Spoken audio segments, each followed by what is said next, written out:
All right, so my presentation, Persuasive Speech, is on college athletes earning salary. And one of the big things was that the NCAA is making a bunch of money. In 1910, they didn't think it was going to get this big. It's a $6 billion company, and top executives are getting paid by the millions. The owner, Mark Emmert, is getting paid $1.7 million a year, and executives at the top 10 executives after that are getting paid anywhere from $625,000 to $975,000.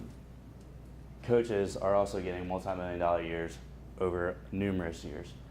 John Calipari, like I said before, is getting $5.2 million a year, and they said after his contract runs out with UK, he'll be making over $60 million. Rick Pitino, coach at Louisville, is making $4.9, and Tom Crean, the coach at Indiana, is making $2.8. Last year, March Madness made the NCAA over $1 million, and CBS just struck a deal with them just this in the past couple months worth $14 million, and that's in the next 10 years, just to play the NCAA March Madness on CBS. Student athletes are the one generating all the money.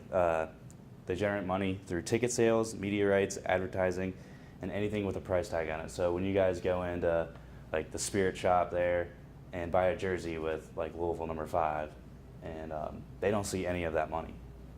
They're the role models and representation of the university. I know when I was little, I said this before, but I would always look up to the UC basketball players, and I would always have posters and jerseys and everything. The average day of a student athlete, it's not fun. You wake up really early, usually to get a lift, and then you go to class. And after class, you don't stop there.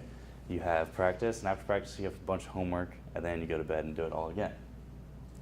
The differences between a professional athlete and student athletes are really not that different, except that the student athlete may be doing more because they actually have school. I'm not saying that the professional athletes or the student athletes aren't as good as professional athletes, because that's why they're professional athletes, but they're definitely doing more work, especially in the classroom.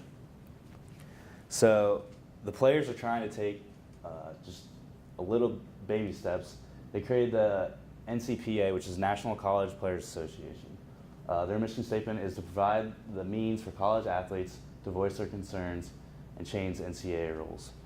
I know that this is only for Division I athletes, so I know that they're taking many steps in that action. The full scholarship, there's 4 full scholarships technically that a university can give out. And NCPA did a study on it, and they actually found out that students who have the full scholarship are still coming out of school with $3,500 a year in debt. So that's something that they can't really have a job, and if the very few that do have a job usually can't make that. Brett Hundley, who is a UCLA quarterback,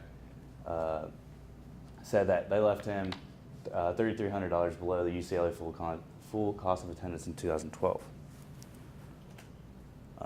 Many wins for the NCPA.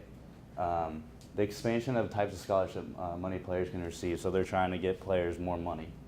The elimination of $2,000 salary cap. Just a couple years ago, if you played in the NCAA, you couldn't make over $2,000 a year. The Student Athlete Bill of Rights, which is only in California right now, but they said that if you get injured at any time at your school, they still have to honor your scholarship for 4 years.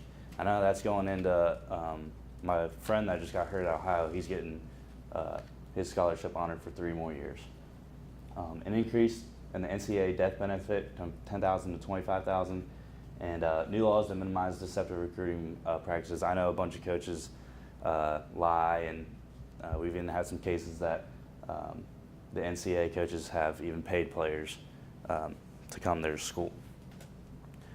In conclusion, the NCAA is a multi-billion-dollar business, $6 billion business actually. Money is not the problem. College athletes represent the university. The differences between the professional and college athletes aren't very big. Full scholarships aren't so full, and they're taking many steps with the NCPA.